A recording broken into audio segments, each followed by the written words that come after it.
The wonderful world of science. इस chapter से हमें यही समझेंगे कि हमारे सराउंडिंग्स में जो भी कुछ हो रही है, हर चीज़ के पीछे एक साइंटिफिक रीज़न है। और इस चैप्टर से हम अपनी साइंटिफिक जर्नी की शुरुआत करेंगे। Chapter 1, the wonderful world of science. So पहला टॉपिक है introduction to science. Humans are naturally curious about surroundings. Human हमेशा उनमें एक जिज्ञासा होता है कि उनके आसपास क्या हो रहा है और कैसे हो रहा है। Science is a new subject in the middle stage for exploration. और अब हम लोग साइंस को एक्सप्लोर करेंगे, जानेंगे साइंस के बारे में। It is a journey to understand our beautiful world. ये एक जर्नी है जिससे हम इस ब्यूटीफुल वर्ल्ड को अच्छे तरीके से समझेंगे साइंस की व्यू से। जैसा कि आप इस पिक्चर में देख रहे हो कि माउंटेनियस रीजन है, जहाँ पर पहाड़ है, बादल है, पेड़ पौधे हैं, हरियाली है। आखिर ये सराउंडिंग ऐसा क्यों है? इससे हम साइंस से रिलेट करके समझेंगे इस चैप्टर में। सवाल ये उठता है कि साइंस आखिर है क्या? तो साइंस एक वे ऑफ थिंकिंग है, observing and doing things. Science एक वे ऑफ थिंकिंग है, किस तरीके से हम चीज़ों को ऑब्जर्व करते हैं, किस तरीके से हम काम को करते हैं, that is science. Aims to understand the world and uncovers universe secrets. अब इस साइंस से यूनिवर्स के बहुत सारे सीक्रेट्स को अनकवर करते हैं, इस वर्ल्ड को समझते हैं साइंस से। Like a big adventure, ask questions, explore, understand how things work. जैसा कि कोई एक एडवेंचर हो जहाँ पर हम चीज़ों को लेकर सवाल पूछते हैं, उसको एक्सप्लोर करते हैं और धीरे धीरे उस चीज़ों को समझते हैं कि ये चीज़ कैसे वर्क कर रही है। जो साइंस हम समझते हैं, सो मोस्ट इम्पॉर्टेंट जो एलिमेंट है साइंस का वो है क्यूरियोसिटी। जब तक हमारे अंदर कोई जिज्ञासा नहीं होगी जानने की, तब तक हम उस चीज़ को एक्सप्लोर नहीं करेंगे, डिस्कवर नहीं करेंगे। So the important element of science is curiosity. Science is everywhere. Science हर जगह है, ओशन से लेकर के आउटर स्पेस तक। Help us unravel mysteries. Example, why star shines, how flowers bloom. हमें ये हेल्प करता है इन सारे मिस्ट्रीज को अनरिवेल, उसकी सोल्यूशन फाइंड करने, उससे पर्दा उठाने में कि आखिर इस चीज के पीछे कारण क्या है, आखिर क्यों स्टार्स शाइन करते हैं, आखिर फ्लावर खिलता क्यों है और कैसे खिलता है, क्या वजह है इन सब चीजों की। तो that is what we learn in science. So science as an unending puzzle. Science एक अनएंडिंग पजल है, जैसा कि कोई जायंट अनएंडिंग जिगसॉ पजल हो।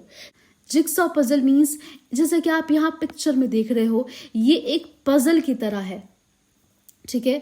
जब आप इस पजल में पीसेस ऐड करोगे तो ये पजल आपका कंप्लीट होगा, तब आपको एक कंप्लीट पिक्चर मिलेगी कि हाँ ये इस चीज की पिक्चर थी जब आप इस पजल को कंप्लीट करोगे। ठीक वैसे ही जैसे हम अपनी नॉलेज को जोड़ते हैं, उस तरीके से हमें बहुत सारी चीज़ों की क्लैरिटी मिलते जाती है कि वाई ये सारी चीज़ें ऐसे क्यों वर्क कर रही है। जैसे जैसे हमारे नॉलेज बढ़ता है, बहुत सारे हमारे मन में सवाल आते हैं कि क्यों आखिर हो रहा है। तो डिस्कवरी की कोई भी एक सीमा नहीं है। जैसे जैसे न्यू डिस्कवरीज होते रहेगी, जैसे वैसे वैसे हमारी समझ जो है इस वर्ल्ड को लेकर के बढ़ेगी और हमारे मन में और ज़्यादा सवाल आएंगे कि वाई ये सब कुछ जो है, जो चीज़ें जो हमारे सराउंडिंग में हो रही है, सब कुछ साइंटिफिक आइडिया से कनेक्टेड है। जैसे कि आप अर्थ पे देखते हो कि डिजर्ट भी है, कोस्टल एरियाज भी है, ओशंस में भी लाइफ पॉसिबल्स है और अर्थ के बाहर गैलेक्सी है। हाउ? इन सारी चीजों का जवाब हमें साइंस से मिलता है। What will be explored in this book? Examples. So इस बुक में हम लोग इन सारे सवालों के जवाब ढूंढेंगे। जैसे कि प्लैनेट अर्थ है, तो प्लैनेट अर्थ जो है, अर्थ एक ओनली ऐसा प्लैनेट है जो लाइफ को सपोर्ट करता है एंड इसे अर्थ को हमें प्रोटेक्ट करना चाहिए। लाइफ ऑन अर्थ, हमें पता है कि पृथ्वी पे सिर्फ प्लांट ही नहीं बल्कि एनिमल्स, बहुत ही variety of types of species exist करते हैं।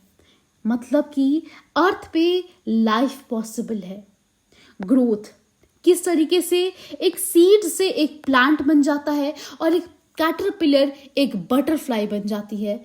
किस तरीके से फूड जो है हमें मिलता है, अलग अलग फूड। आप जैसे कि देखते हो इंडियन क्विजीन्स में बहुत सारे तरह के फूड होते हैं, जैसे कि में आप देख रहे हो ये हो गई रोटी, ये आपका चटनी, एंड ये आप देख सकते हो ये जो है लिट्टी है एंड डोसा है। सो बहुत सारे तरह के इंडियन क्विजीन्स में चीज़ें, ये सारी चीज़ें हमें कहाँ से मिल रही है? आखिर रीजन क्या है कि एक सीड से एक पूरा का पूरा प्लांट बन जाता है और एक कैटरपिलर एक बटरफ्लाई में कन्वर्ट हो जाता है? मटेरियल्स, जैसे कि हम हर रोज अपने अराउंड अलग अलग चीजें देखते हैं और उनको कैसे सेपरेट करते हैं। जैसे कि अर्थ के बियॉन्ड जब हम देखें सन को, मून्स को, और मिलियंस ऑफ स्टार होता है, जैसे आप देखते हो ना रात में बहुत सारे तारे, तो अर्थ के बाहर भी सन और मून, दिन कैसे हो रहा है, रात कैसे हो रही है, ये सारी चीजें जो है, इन सब चीज़ों के बारे में हम समझेंगे। ये हमारे मन की जिज्ञासा और जानने की इच्छा को बढ़ाता है कि why these things are happening and reason क्या है इनके पीछे का। साइंटिफिक मेथड, ये क्या है? ये एक स्टेप बाय स्टेप प्रोसेस है जिससे हम अपने सवालों का जवाब ढूंढते हैं। पहला स्टेप है ऑब्जर्व करना किसी चीज को, ठीक है। उसके बाद दूसरा स्टेप है आपके मन में सवाल आएगा उस चीज को ऑब्जर्व करके कि आखिर ऐसा हो क्यों रहा है ना। स्टेप 3 है कि आप गेस करते हो। आपके मन में सवाल आया तो फिर आप गेस करते हो सकता है कि इस कारण से ऐसा हो रहा हो, तो आप एक हाइपोथेसिस, मतलब मन ही मन आप सोचते हो कि मे बी ये पॉसिबिलिटी हो सकती है, ठीक है। स्टेप 4 क्या है कि आपने जो सोचा उसे आप टेस्ट करते हो थ्रू एक्सपेरिमेंट्स और भी ज़्यादा ऑब्जर्व करके। एक्सपेरिमेंट्स के थ्रू आप अपने जो सोचा है उसको आप टेस्ट करके देखते हो।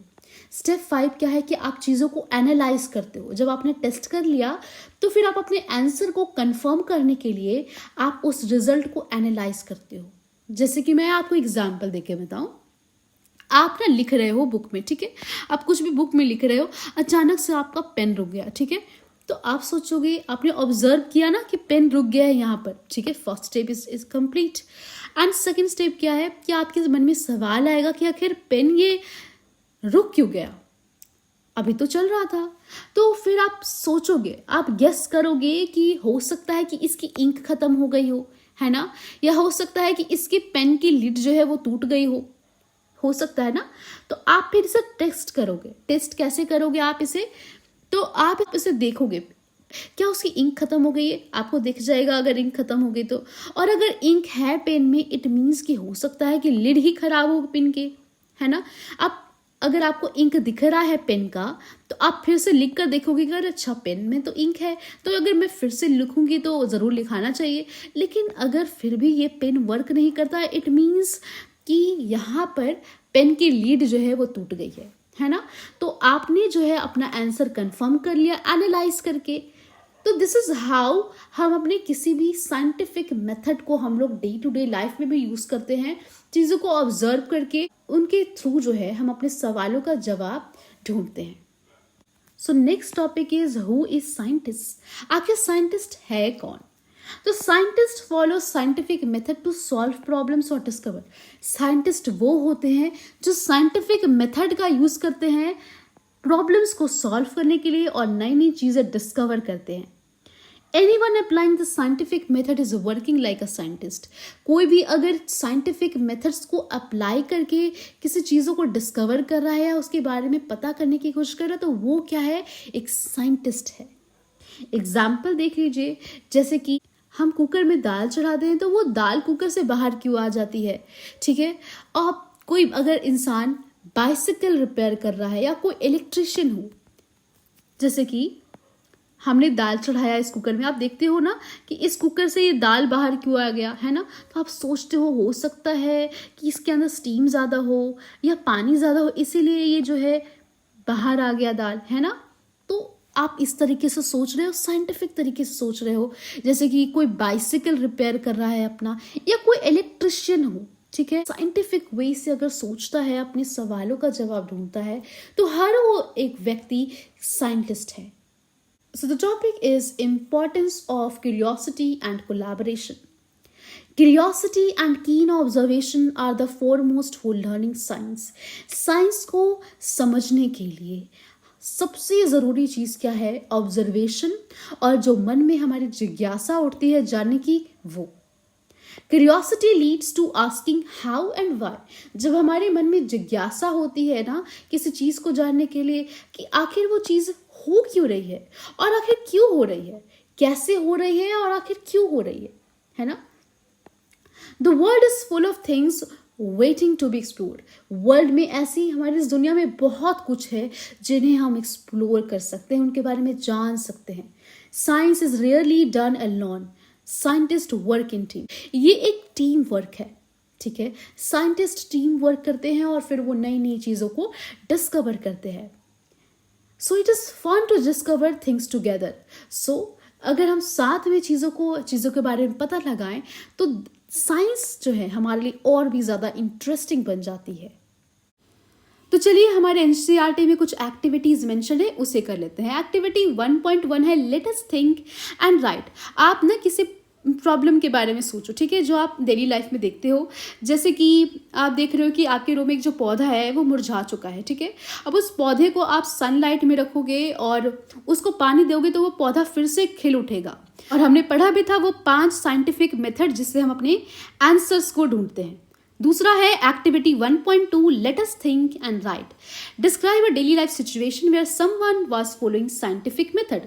जैसे कि हमने बात भी की थी कि कोई इलेक्ट्रिशियन हो या कोई इंसान जो अपने बाइसिकल को रिपेयर कर रहा है, या कुकर से आप देखते हो दाल बाहर आ जाता है, तो उस टाइप की जो डेली लाइफ चीज़ें जहाँ पर हम देखते हैं एक साइंटिफिक मेथड का यूज़ हो रहा है, ठीक है. उसके बाद बात करते हैं एक्टिविटी 1.3 के बारे में. Late us think and right. Think about something you should ask why about. Write down how would you try to find an answer to your question. जैसे कि आप सोचो कि आपका हाथ अगर ऑयली हो गया, ठीक है, अब उस ऑयलीनेस को हटाने के लिए आप अपने हाथ को हैंड वॉश से साफ करोगे, है ना, तो वो ऑयलीनेस चली जाएगी. इसी तरीके से और भी कुछ सवाल आपके जो मन में आते हैं उसके बारे में सोचो, उसके बारे में लिखो और उसके आंसर्स जो है ढूंढने की कोशिश करो. The scientific journey ahead. हम इन सारे सवालों का जवाब धीरे धीरे जानेंगे, ठीक है. कुछ सवालों का जवाब हमें ग्रेड 6 में जानेंगे और फिर धीरे धीरे इनके डिटेल्स में जाएंगे फर्दर क्लासेस में, ठीक है. Embarking on a science journey for years to come. हम अब इस रास्ते पर निकल चुके हैं इस जर्नी में, और धीरे धीरे हम साइंस को और अच्छे समझेंगे, क्योंकि साइंस क्या है? एक जॉयफुल एक्सप्लोरेशन है जहाँ हम चीज़ों को एक्सप्लोर करते रहते हैं और नई नई चीज़ें डिस्कवर करते रहते हैं, ठीक है. अगर आपके मन में क्यूरियोसिटी होती है जानने की कि why these things are happen, then you are a wise person. So science एक जॉयफुल एक्सप्लोरेशन है, जैसे बिल्कुल वैसे जैसे ये बच्चे जो है बारिश में इंजॉय कर रहे हैं, ठीक है. हम चीज़ों को एक्सप्लोर करते रहते हैं, जैसे जैसे हम चीज़ों को सोचते हैं और हमारे मन में सवाल आता है, उसको और हम एक्सप्लोर करते हैं, अपने सवालों का जवाब ढूंढते हैं, ठीक है. इस चैप्टर से हमारी एक नई जर्नी की शुरुआत होती है, हमारी साइंटिफिक जर्नी का, जहाँ पर हमारे सराउंडिंग्स में क्या क्या हो रहा है और आपकी उन सारी क्यूरियोसिटी के बारे में जो आपके मन में कभी ना कभी सवाल आया होगा कि क्यों ये बिजली कड़क रहा है, बारिश क्यों हो रही है, इन सारे सवालों का जवाब हम लोग धीरे धीरे जानेंगे. सो ये था आपका chapter the wonderful world of science. और अगर आपको इस चैप्टर का PDF नोट्स चाहिए तो मैंने इसे अपने टेलीग्राम चैनल पे अपलोड कर दिया है, जिसका लिंक आपको डिस्क्रिप्शन बॉक्स में मिल जाएगा. अगर आपको आज का वीडियो पसंद आया हो तो do like the video and subscribe to my channel. Thank you for watching.